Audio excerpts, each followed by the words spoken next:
talk from the perspective of the red team as well as a little bit of sort of purple team or a little bit of defender side. And a lot of this is talking in terms of some of the product ideas that we're tossing around in the company that we're considering implementing from a defense perspective. Because as penetration testers, we feel a little bit guilty. We feel a little bit guilty because we like to break things, and breaking things is good and breaking things is fun, but at some point you need to tell your customers that there are ways to fix things and there are ways to defend against the things we're breaking. And so we need to talk about that informatively and in our best consulting voice so that all is not lost, because all is certainly not lost in the industry. Let's talk about the attack surface. Client-side attacks are fun, so I'm leaping right into attacking here, right? Why? Well, humans are very vulnerable. Unfortunately, if we social engineer a human being, we are going to win almost every single time. There are so many vectors. We have spear phishing, targeted spear phishing, phone calls, USB drops, and of course email. People love to download and click things. Okay? It's amazing. I have done some campaigns where I have a financial organization and I send them a spreadsheet with macros in it, and the spreadsheet says there's construction happening in your general vicinity.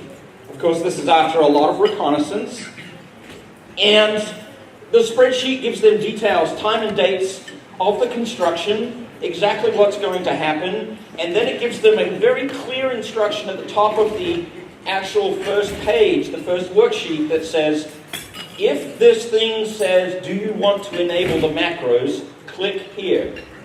Okay? So what does everybody do? They click here, right?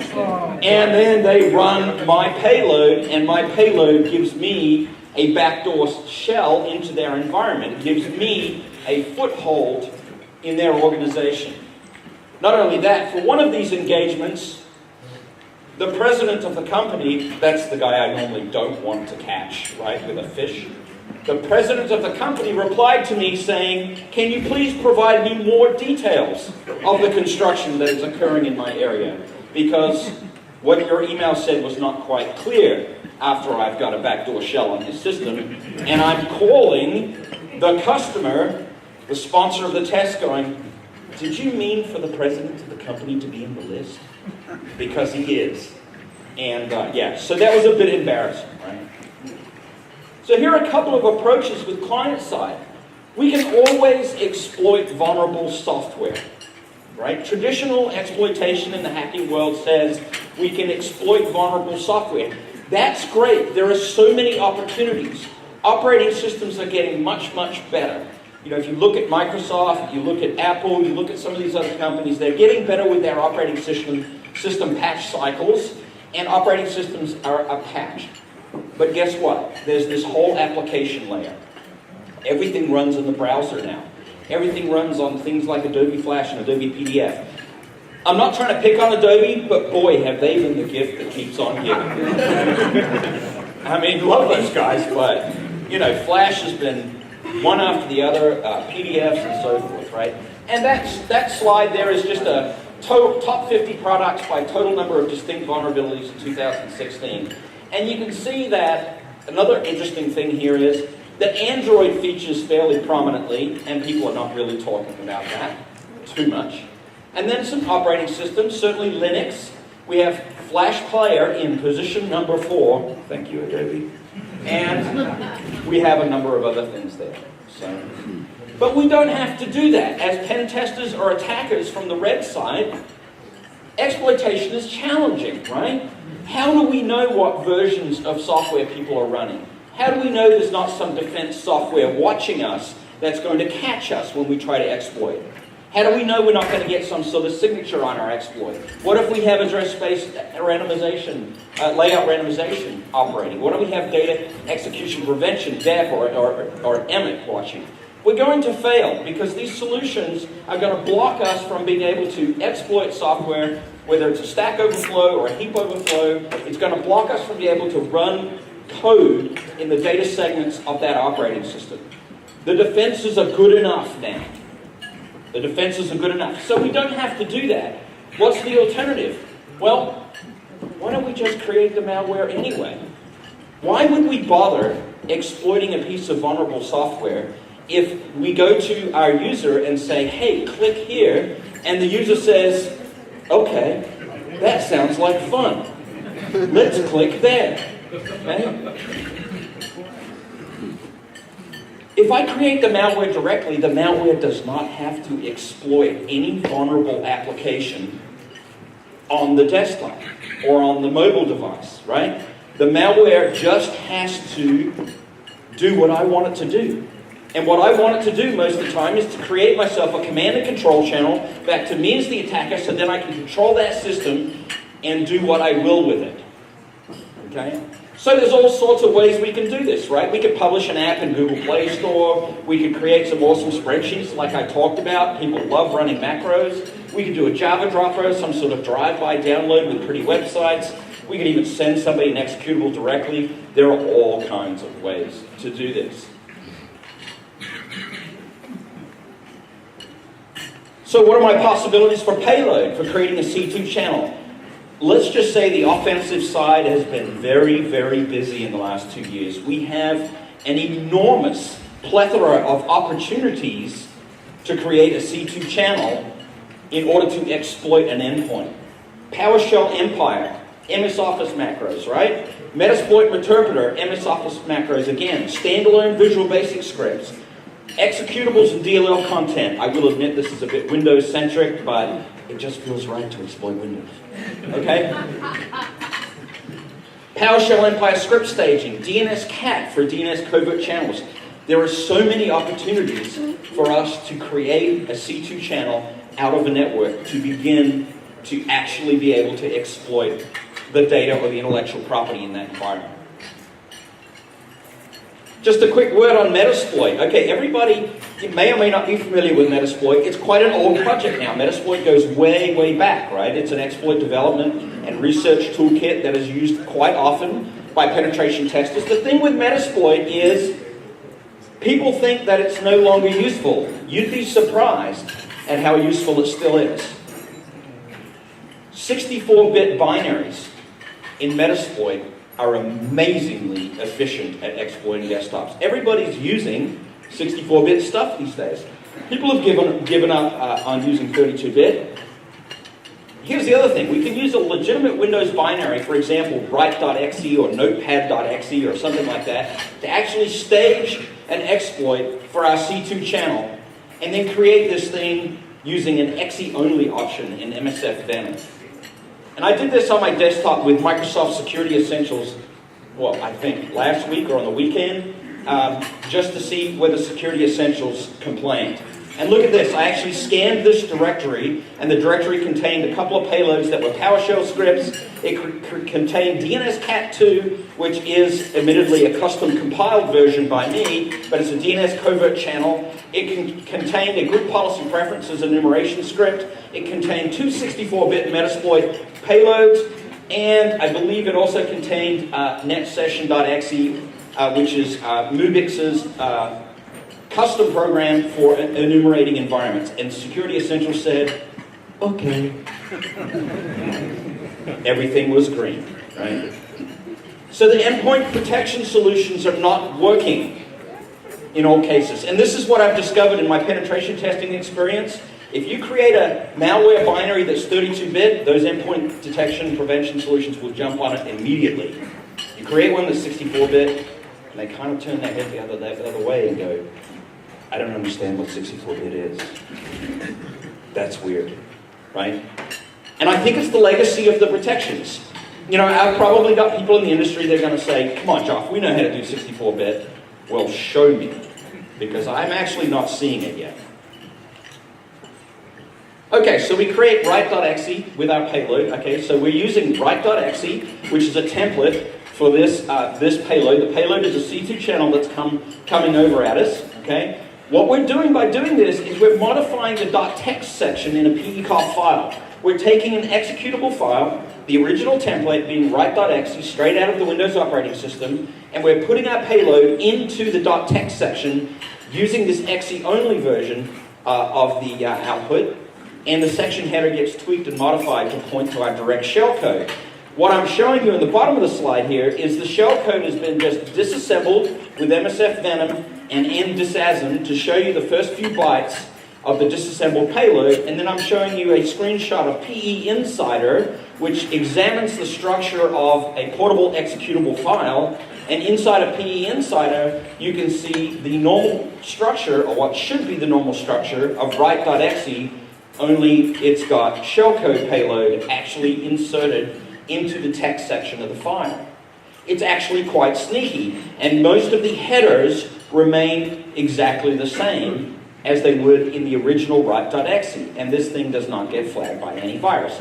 It's not revolutionary necessarily, but a lot of people with MSF Venom, when they're creating payloads, will use just the exe option, which as an alternative to creating, to modifying the existing code section, the existing text section, it will actually create a new random section on the file, and it's much more obvious for endpoint defense.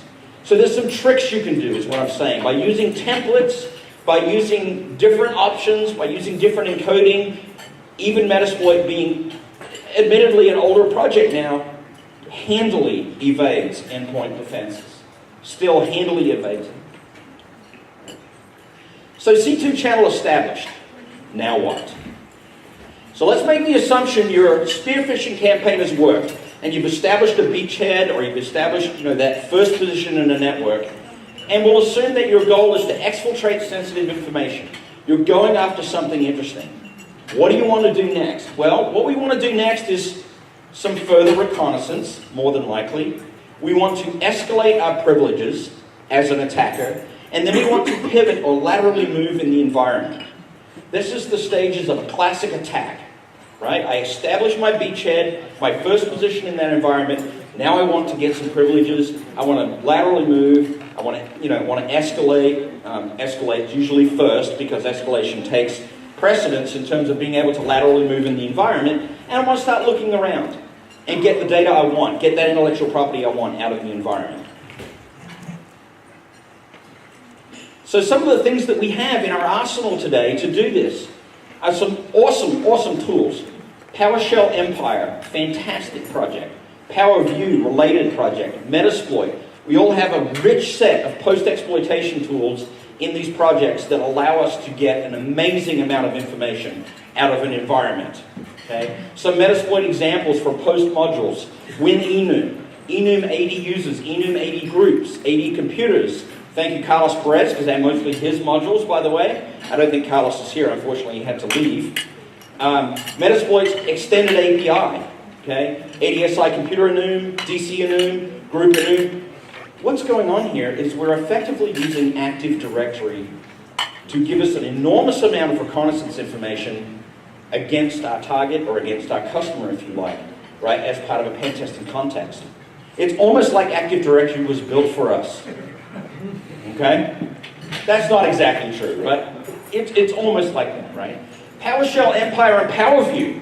Invoke ShareFinder. We'll find all the shares in environment. Invoke FileFinder. We'll go out and search for strings like creds, password, secure, and it will find files with those strings in them. Okay? GetNet user, a complete list of users. GetNet computer, a complete list of computers in that environment. Okay? Invoke User Hunter, one of my favorites. We'll go out and look where the domain administrators group is throughout the environment, find every single computer that that domain administrator group, any members have had a session on, and then show you. Right? That's how we hunt down administrative privileges. Fantastic. Here's one that you should not forget to take home with you. An enormously cool project that came out this year. I think it was announced at Black Hat this year, called Bloodhound. Bloodhound uses, it's a PowerShell project, it uses graph theory to reveal the hidden and often unintended relationships within Active Directory.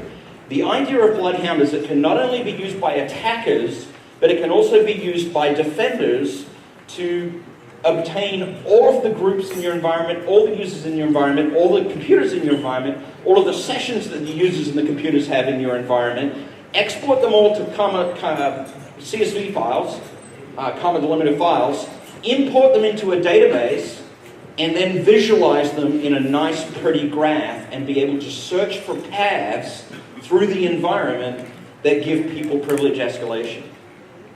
Okay, it's an incredibly useful tool for penetration testers, but it's also an incredibly useful tool for defenders, because if you're running an Active Directory environment and you run this tool and you suddenly find that there are 400 workstations in your environment that have direct privilege access escalation paths, then you might have a problem.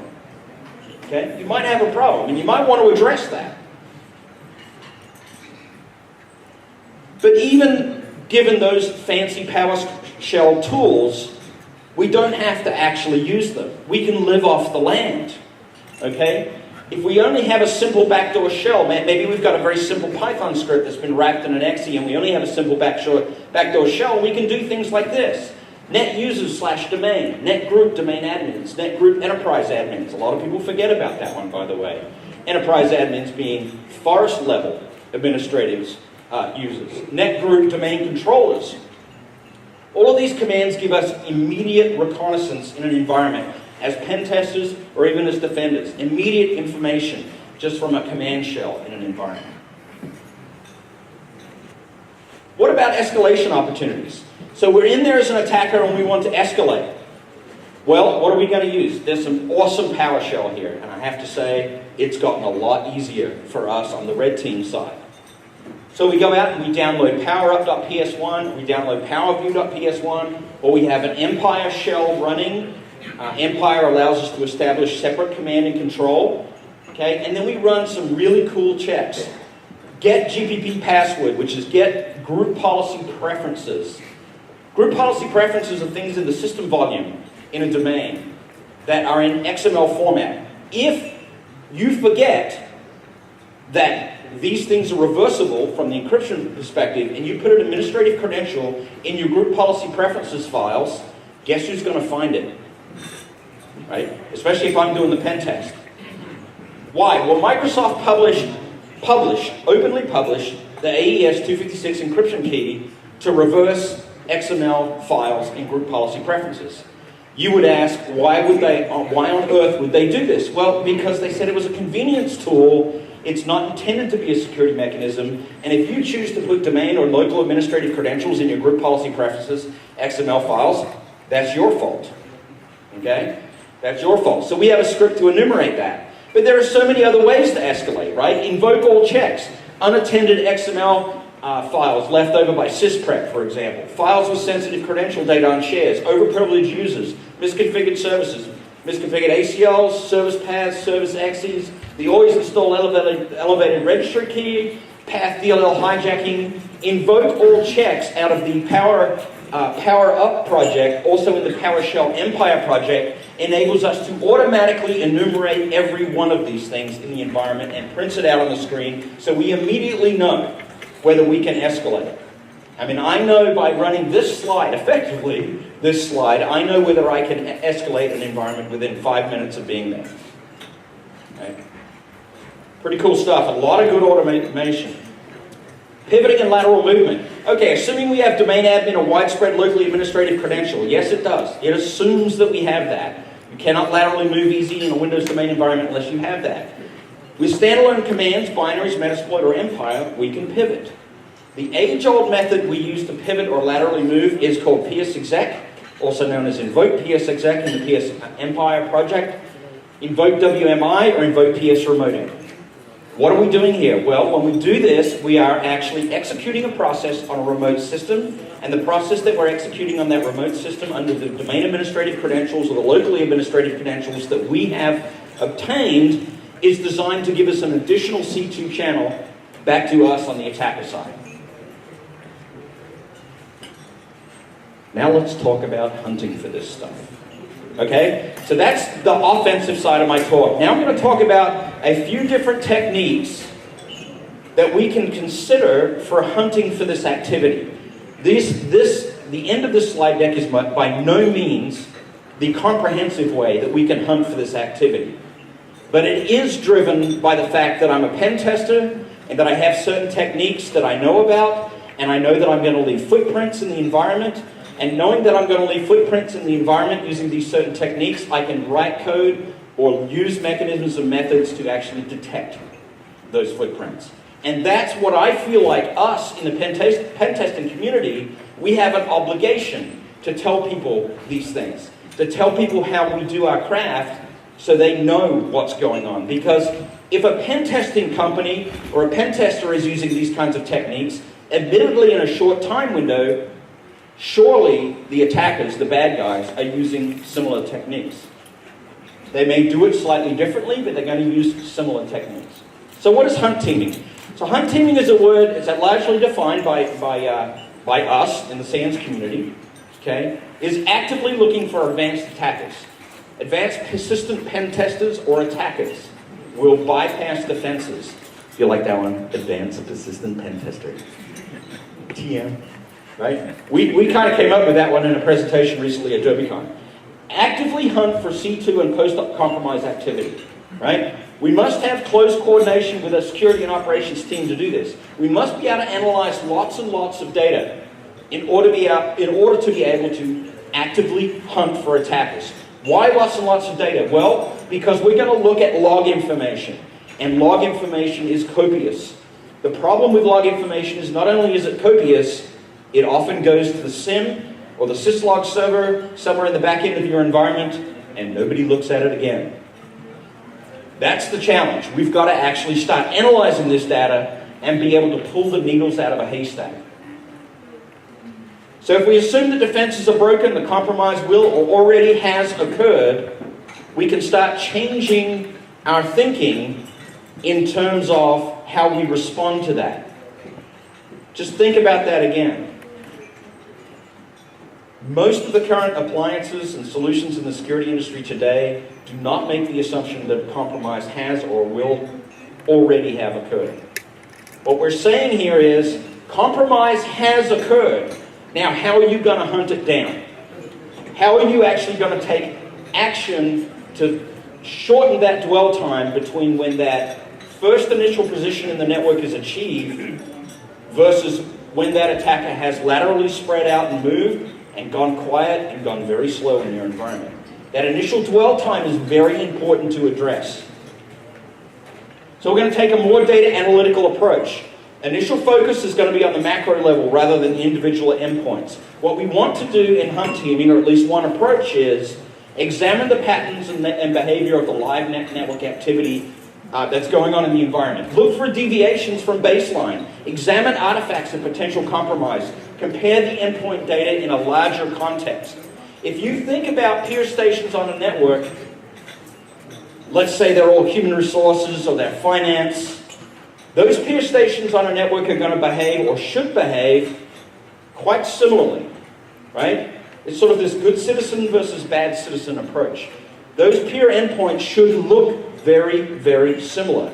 If one of them starts looking dissimilar from its peers, something's happening. And your job is to track that down and find out what is happening.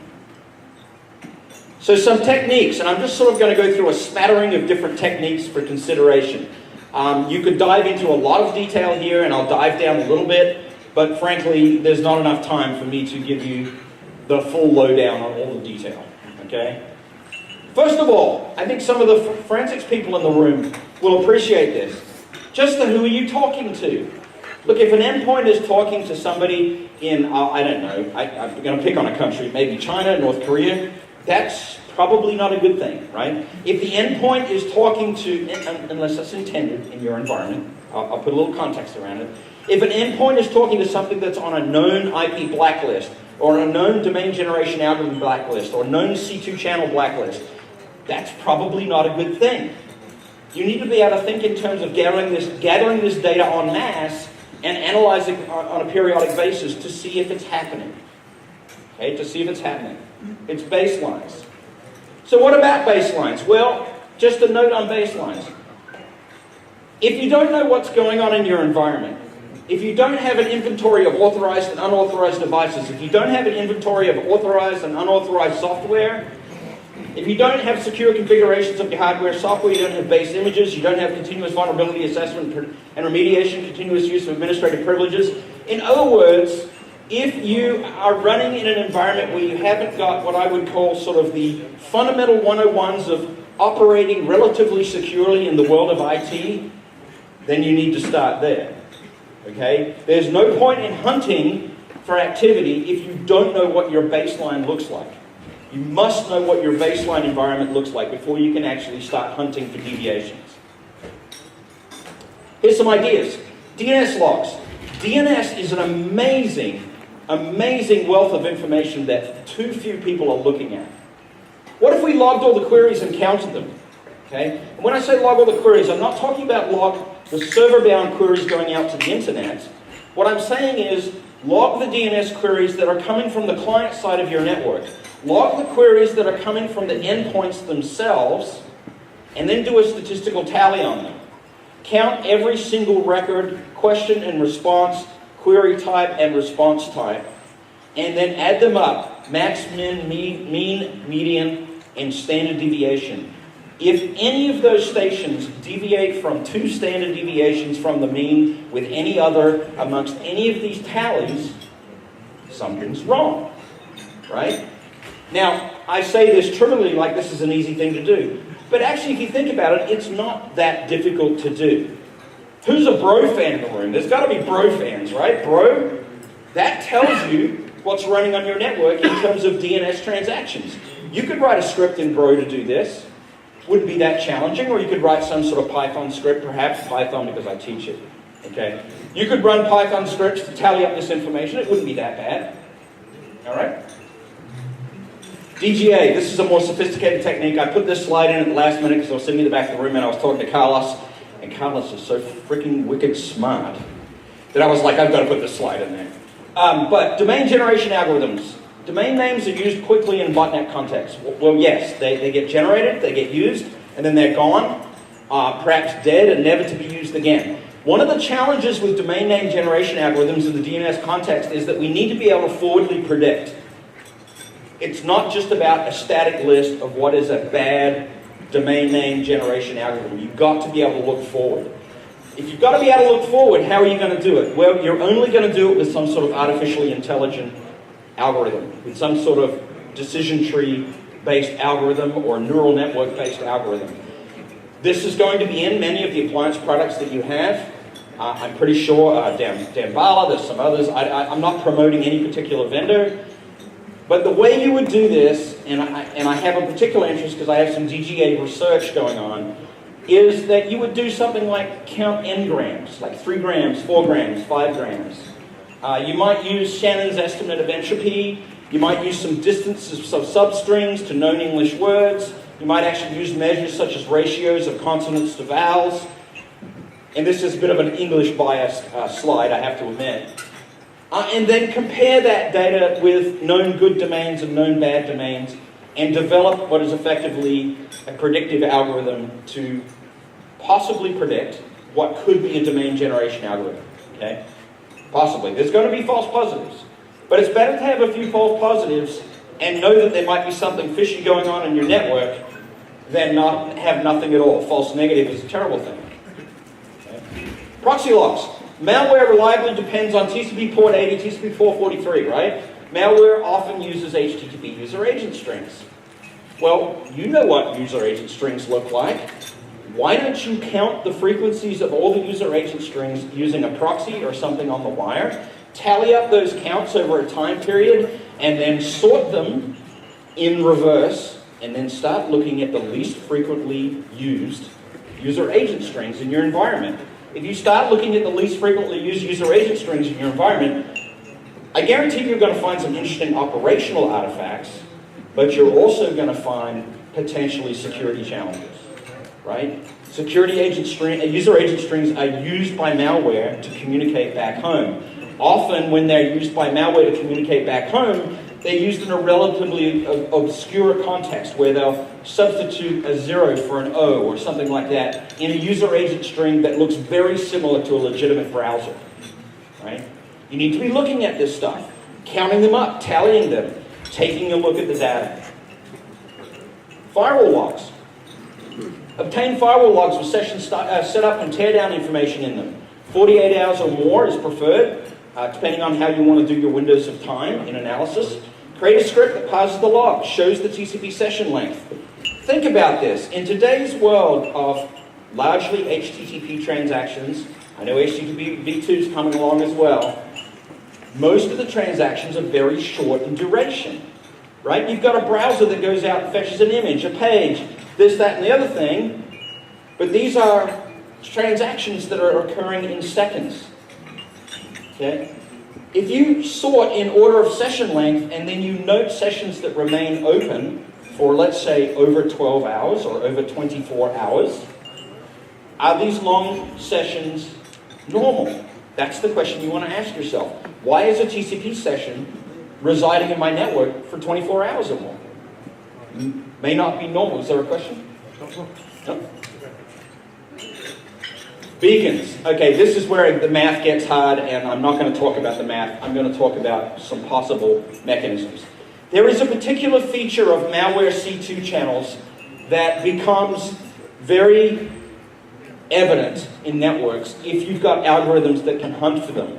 And there are probably many, I know there are, vendors that are looking for this.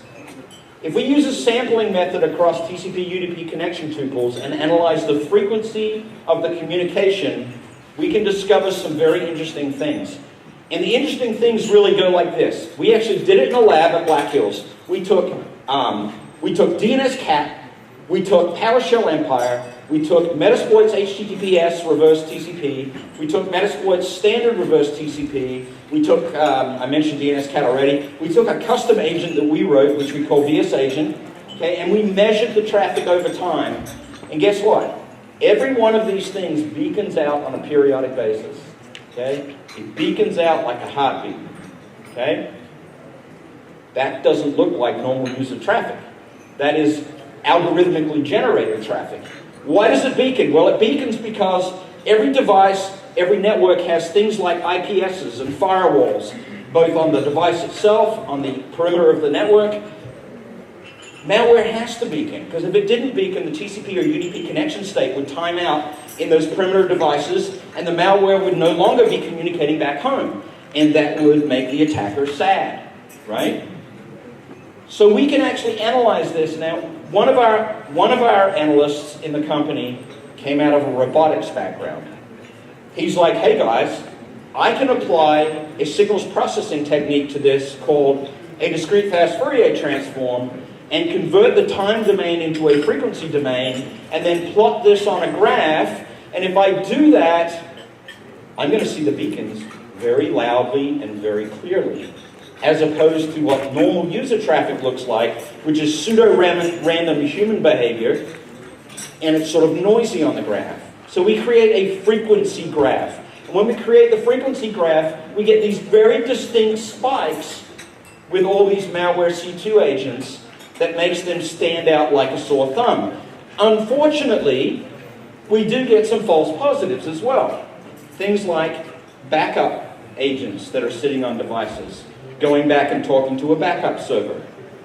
You know, it's not always perfect. But again, I will say to you, wouldn't you rather have one or two false positives that spot some operational challenges versus false negatives and not knowing that anything's beaconing in your environment? Right? I'd rather see it.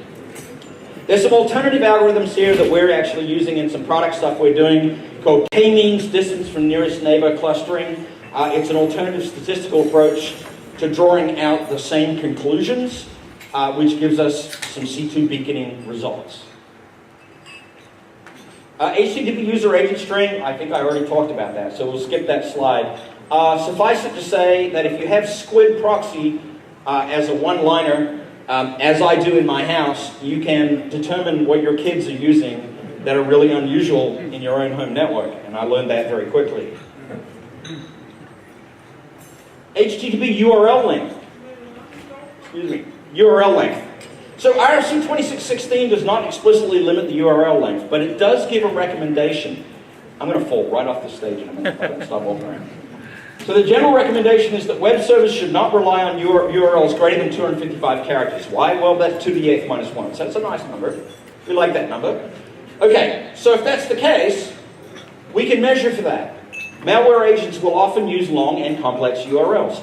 I have seen malware agents that encode environment information directly into the URL that's being passed out of the environment. They'll encode things like the username on the machine name itself, the machine IP address, the machine MAC address, the domain name, and they'll stick it in base 64, shove it into the URL, and it's being beaconed out in terms of the C2 string that's going out, right? So we should look at that. Okay, we can take a statistical approach with that, the same way as we take a statistical approach with DNS, for example. We could tally up the URLs requested over time. Let's say you've got a perimeter proxy, a lot of people do, or you can pull it off the wire with Snort, or with Bro, or TCP dump, or whatever your favorite tool is. Do a min-max, mean, median, and then look for URLs that deviate greater than two standard deviations from the others and the peer endpoints, and say that could be bad. Also, we can build in a threshold saying if URLs are greater than, let's say, 2,200 characters in length, then they're automatically bad by default. And we could do some sort of statistical confidence interval, right? You can say if you're outside of the 95% window, then on the upside, if you're above 95% in the confidence interval, then you're potentially bad, right? Same kind of approach. This is an interesting one, hunting for credential use. So there's a tool in... Okay, I didn't want to make the laptop fall down, thanks. Appreciate that. There's a tool in PowerShell Empire, it's in Metasploit as well, it's called Mimikatz, right? Let's hear it from Mimikatz, right? By the way, who's a pen tester in the room? Anybody? Hands up, who's a pen tester? Oh, man, we got a couple. All right, cool. Love you guys. Mimikatz, what does Mimikatz do? Well, Mimikatz is able to extract plain text credentials or hashed encrypted credentials out of memory, assuming that you have privileges. We can fake out Mimikatz. Okay? What we can do is a technique that my friend Mike Baggett wrote about in a blog entry on Security Weekly, and also a blog entry with the SANS Institute, where we use honey tokens. And we actually stick a credential into memory. And we make the credential look really, really sexy, like service tech, or help desk tech, or, I don't know, you pick it, local admin, right? And then what happens is, a pen tester or an attacker comes along and says, I'm going to use Mimikatz on this environment. And it sees this thing called service tech and goes, woot, this looks cool. I want to extract that credential, and I want to use that credential. And then he goes off, and the pen tester or the attacker, he tries to SMB scan, or something like that, using that credential. Guess what you've just done? Set a big fat trap. As soon as you get any login using this fake credential that you've put in memory of a couple of machines, you know something horrendously bad is happening. And you can track that machine down and put them on the incident response list immediately. Okay, you know something awfully bad. In fact, I would unplug the network cable from that machine, immediately memory image it, go into forensics mode, okay? You know something awfully bad is happening. How do we hunt for pivoting? Well, we might initiate an SMB scan to determine neighboring systems, right? Remote login will be attempted with one of the following: PSExec, WMI, Windows PS remoting, Windows remote, right? We're going to try to pivot, okay? PSExec does the following when it runs, okay? Admittedly, it's an older method, but it's tried and true. Many pen testers, many attackers will use PSExec. What does it do? It logs into a remote system, it creates a new service to start a process, and then it removes the service once the process has been executed. Here's the thing with PSExec. It's very noisy in event logs on end systems. Very noisy. What do you see? Immediately, if you dump a log, you see system log event 7045, service creation. Now, admittedly, there's one catch here. You need to be catching event logs from your end systems, and I'm talking peer systems client side in the network. If you're not catching your event data from the endpoints that are on the client side of your network, you're missing all the action, okay? So start thinking about that. I know some people will say to me, and I've had people come up to me and go, look, Joff, I have 60,000 endpoints in my network, and you want me to forward all of the event logs from my 60,000 endpoints in my network? And my answer is, no, probably not, okay? But you could selectively forward some events. Knowing the attack patterns that are going on, you could selectively forward an event. Is it normal on a regular user end station for service event 7045, service creation, to be executed, right? Do our users go around creating services on our endpoint stations? No, they don't. And so if you see this, in this case it's a Metasploit event, and you see some sort of random string for the service name, and then you see some sort of script block here that's a mass of PowerShell, something good is probably not happening, okay? Something bad is happening, and you should dig into that. But you need to collect this event in order to be able to see this. WMI. WMI. This is when I wish Carlos was here. But WMI is very quiet in logs, in traditional systems. So you're talking the Windows 7 enterprise space. Fortunately for us, Windows 10 with the latest service packs has much better logging facilities in terms of, well, everything, but specifically in terms of WMI and PowerShell, right? But not so in older systems. So it's very quiet. You can try to enable WMI event tracing, but the details are sparse. You can audit process creation events, which provides some limited information. But again, it's fairly sparse in the WMI space. But if I'm going to use, WMI/node XYZ /username/passwords, process create, and then create a listener on an end station that connects back to me, I ought to be able to catch that event. Here's one way to think about it, and I highly recommend this. Mark Rusinovich at Microsoft wrote a thing called Sysmon. It's in the sysinternals project that actually is very, very good at detailed logging of process creation events. And so one way to look at this is looking at Sysmon, and in this example it's installed on my workstation, and I'm looking into the log, which is under the Microsoft Windows Sysmon operational application and services log part of the event viewer. Okay, I've installed Sysmon here, and then I executed a pivot using PowerShell. The pivot itself is PowerShell Empire. The pivot itself is to create an actual PowerShell Empire remote access Trojan on that system, which creates a C2 channel back to my workstation. Okay, and this is what happens in the log. You get PowerShell being executed, and then you get essentially a base 64 encoded script. Okay. You can decode that script, and actually in the case of PowerShell Empire, the remote access Trojan that gets installed on the endpoint of this decoded script is amazingly simple. It's amazingly simple. All that thing does is it connects back to the attacker, and it says, give me some PowerShell to execute, and it executes it. Okay, that's a little overly simplistic.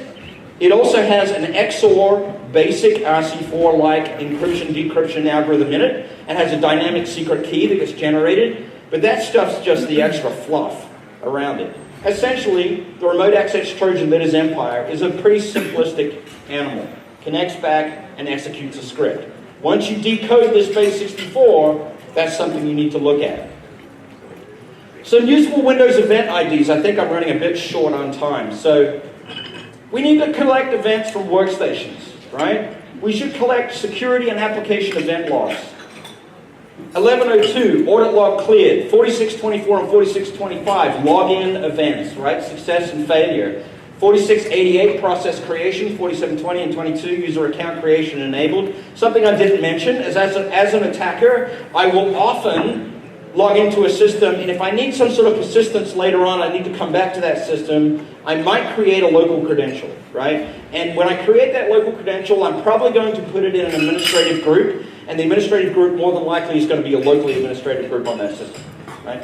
So you could see an event for that, right? Member added to security enabled group. New service installed, as I said, 7045. Focus in on some of the events that are cool. Here's some other techniques just to kind of round this out.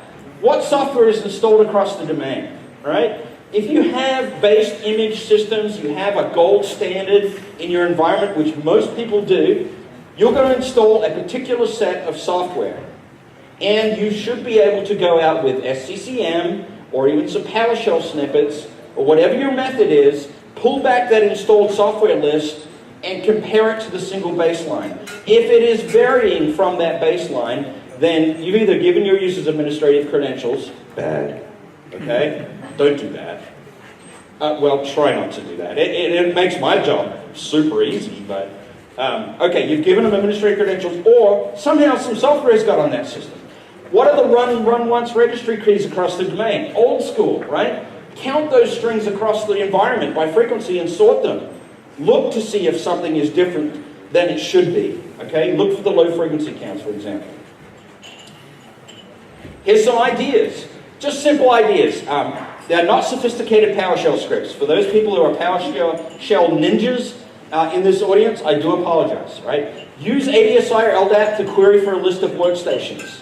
Once you've got that entire list of workstations, we can then enumerate across the environment and run some very basic PowerShell to pull back the artifacts of interest. In this case, we've got the ADSI example. If you've got Remote Systems Administration Toolkit installed, then you can just use RSAT and use the get AD computer applet, and you'll be good to go.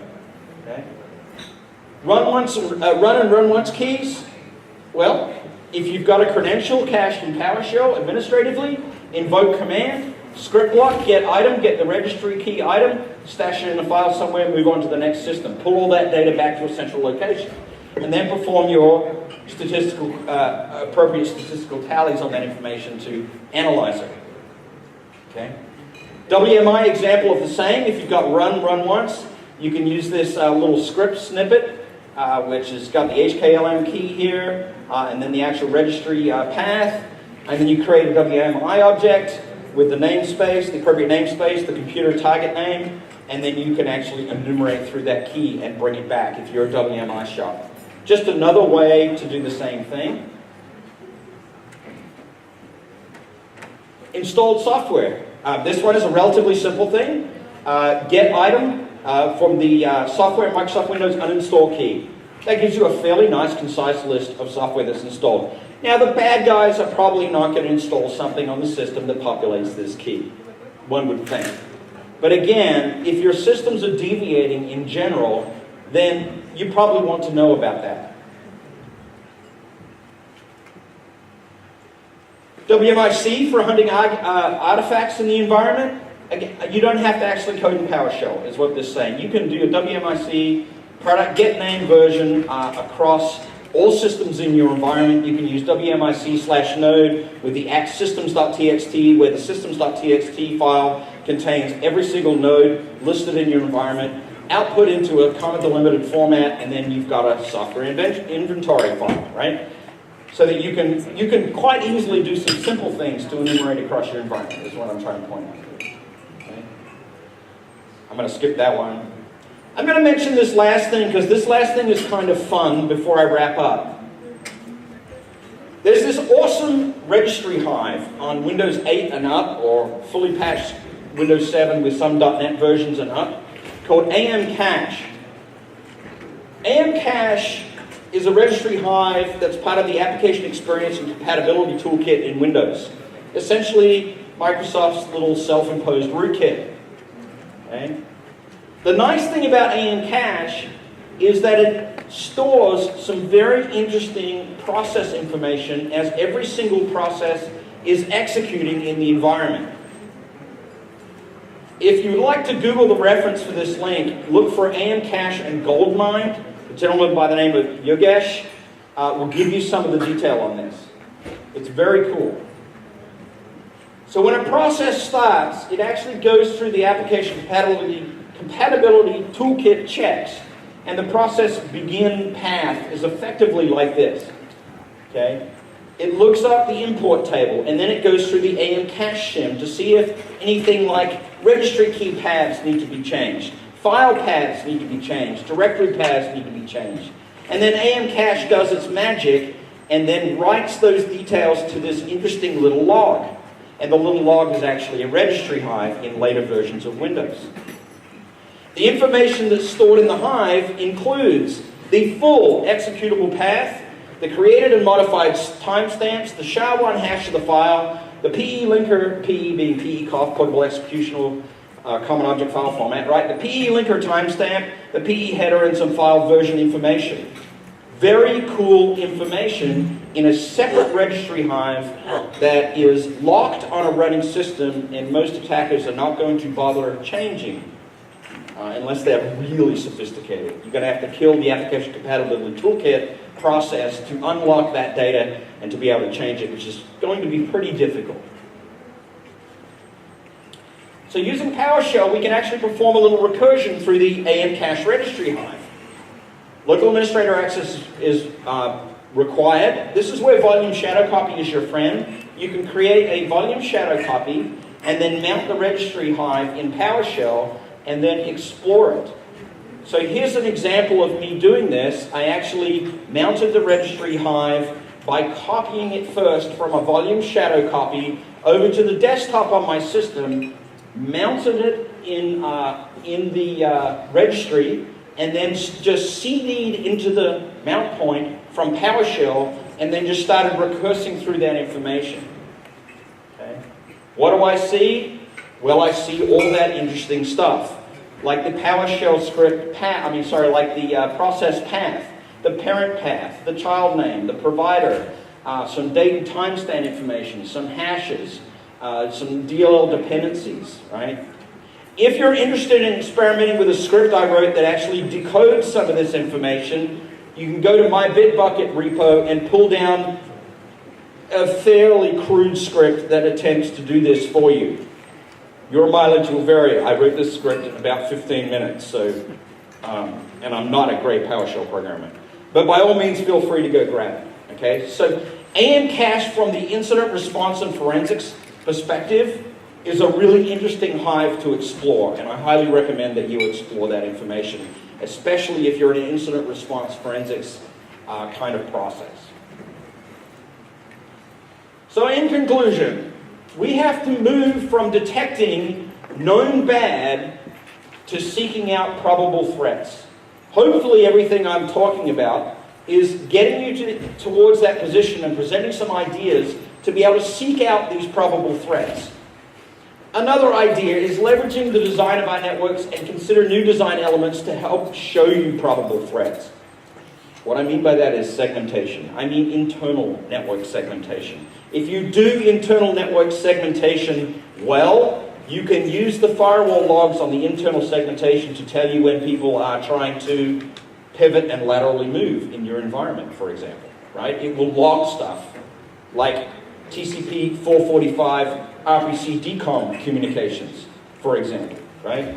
We need to move beyond what outside security vendors, I know, we love them, consider as a threat to what you consider to be a threat. We need to move into that space where you can detect custom malware that is not exploit-driven, that is not a heap exploitation or a stack exploitation. We need to move into this space where we know what this custom C2 channel stuff is and what these threats are doing, these advanced threats are doing on our environment, right? So there are no silver bullets, only hard work, lots of data analytical work, and happy hunting, everybody. I have one more slide, and that is I'm going to put a sign-up sheet up front here.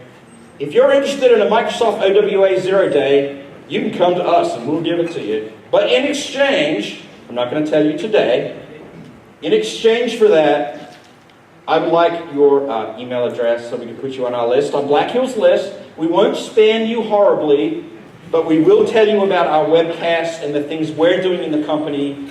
And if you're interested in talking to us about potentially a penetration testing engagement, then by all means, please give us a call. Thank you very much for having me. Welcome to B-Sides, Puerto Rico.